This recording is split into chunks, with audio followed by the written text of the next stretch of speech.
Most people think they know where the story of Lucifer comes from. Isaiah 14, Ezekiel 28, you have probably heard those chapters mentioned. But here is the thing most people do not know. Neither of those passages is actually talking about Satan.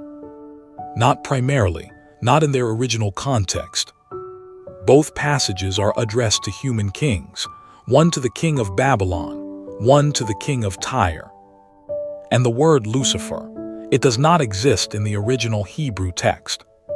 It was added by a Latin translator over 1,000 years after Isaiah wrote it. So if the most famous passages about Lucifer are not about Satan, then where in the Bible does Satan's actual story come from? That is what we are going to figure out today, together. Let us start with Isaiah 14, because this is where the confusion begins. In verse 12, the King James Bible reads, "How art thou fallen from heaven, O Lucifer, son of the morning?" That sounds like Satan, it really does. Fallen from heaven, morning star, it fits the story everyone knows. But look at what comes right before that verse. Verse 4, Isaiah says, "You will take up this taunt against the king of Babylon." He is writing a taunt song, a mocking poem, directed at a human ruler who thought he was a god. The king of Babylon had conquered nations, had dragged entire peoples into exile, had declared himself the greatest power on earth. And Isaiah looks at him and says, "You think you are going to ascend above the stars of God? You are going to the pit." Now the Hebrew word in verse 12 is Hellel, not Lucifer. Hellel ben Shachar, shining one, son of the dawn. It is a poetic title for the planet Venus, the morning star, which rises brilliantly before sunrise and then disappears. Isaiah is saying you rose like the morning star, brilliant, dominant, and then you vanished, just like Venus disappears when the sun comes up.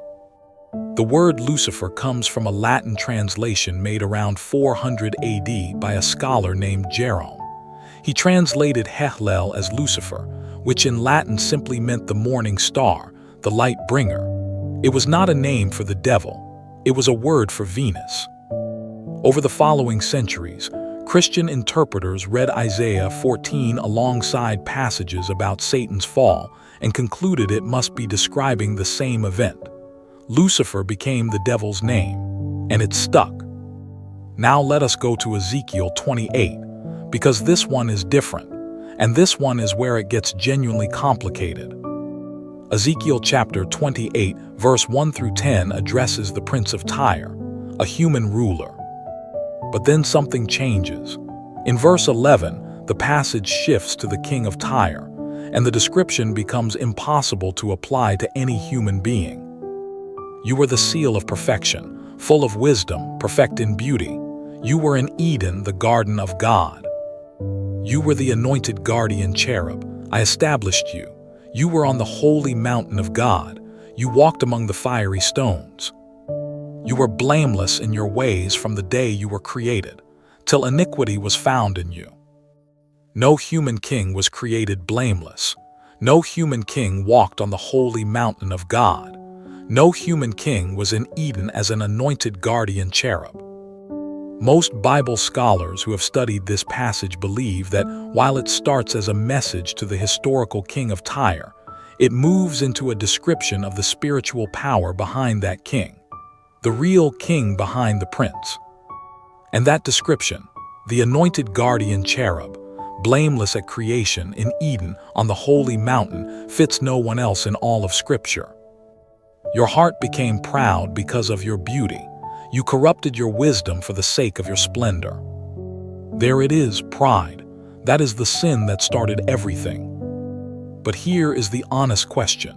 If Isaiah 14 is primarily about the king of Babylon and Ezekiel 28 is primarily about the king of Tyre, where does the Bible actually and directly describe Satan's fall?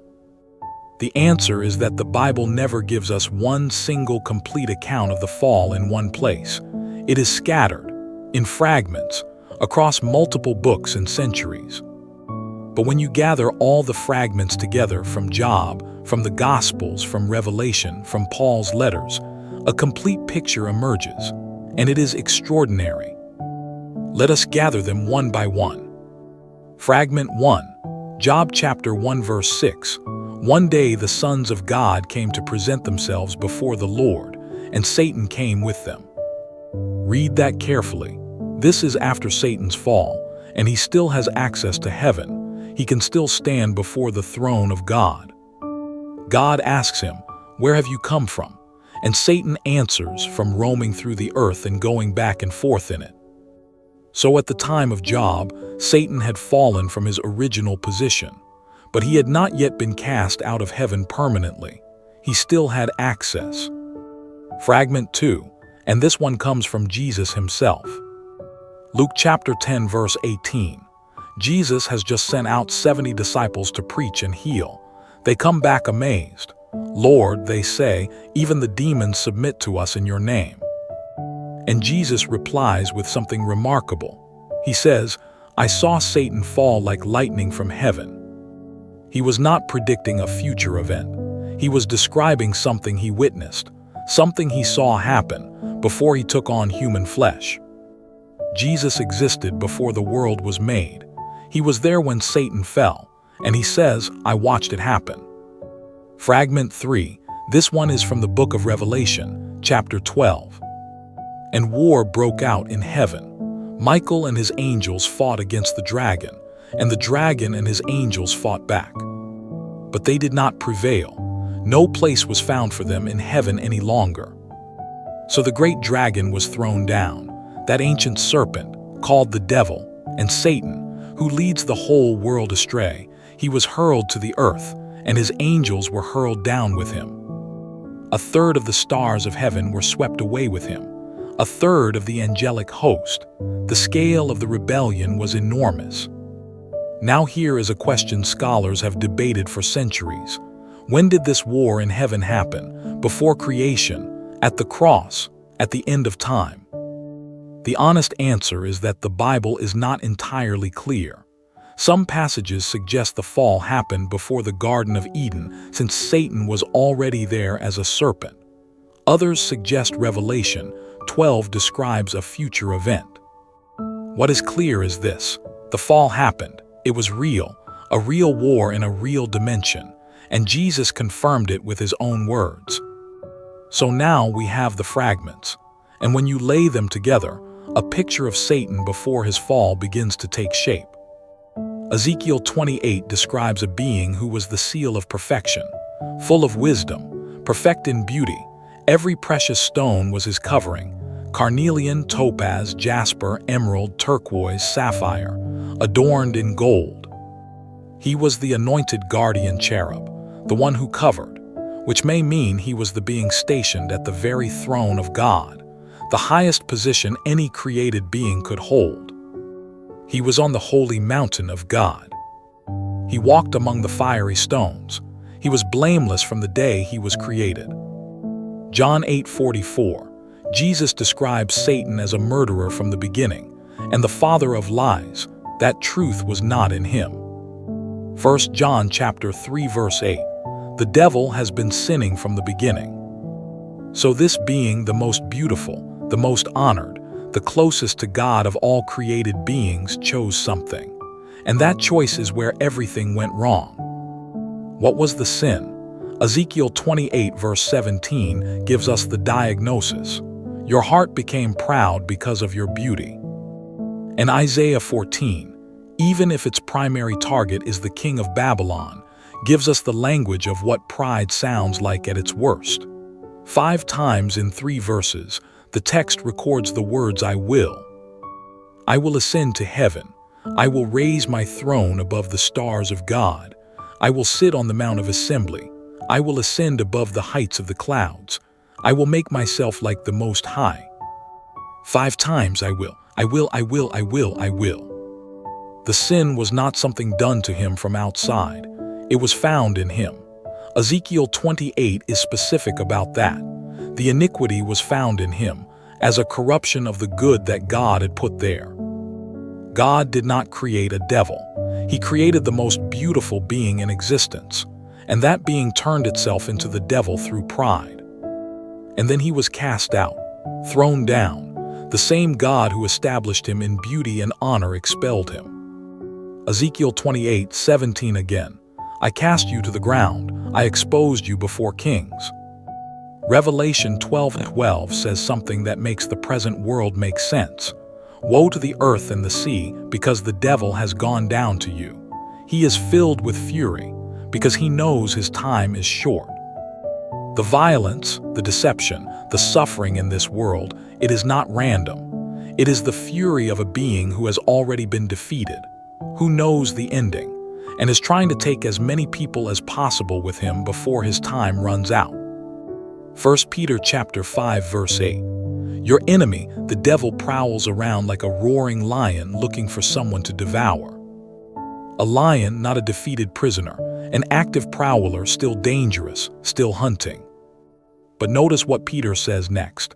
Verse 9, resist him, standing firm in the faith. He does not say run, he says resist, stand, because the outcome is already determined. The war in heaven was won. The cross confirmed it. Revelation tells us the ending. And here is what I want you to sit with. The most beautiful being God ever created, full of wisdom, perfect in beauty, covered in precious stones, walking on the holy mountain, given the highest position of any created being. And it was not enough. Pride will do that. It will take something extraordinary that God gave you and make you think it belongs to you, that you earned it, that you deserve more.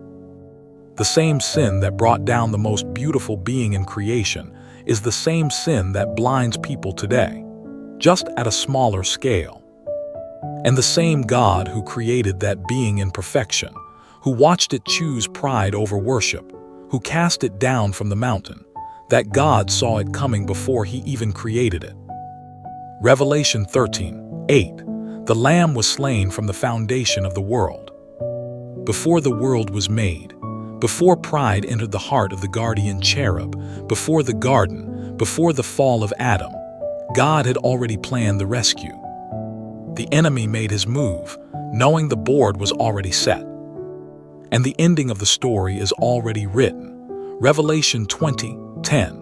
The devil was thrown into the lake of fire and sulfur. He will be tormented day and night forever and ever.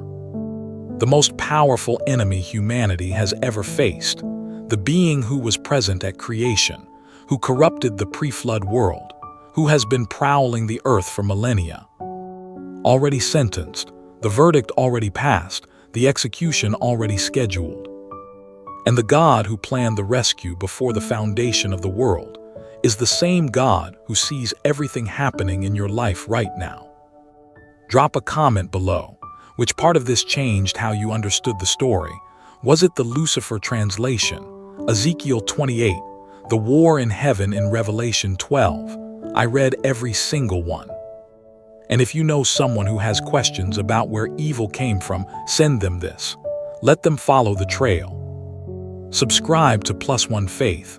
Every week we go deeper into what the Bible actually says, not what you have always been told, what is actually there.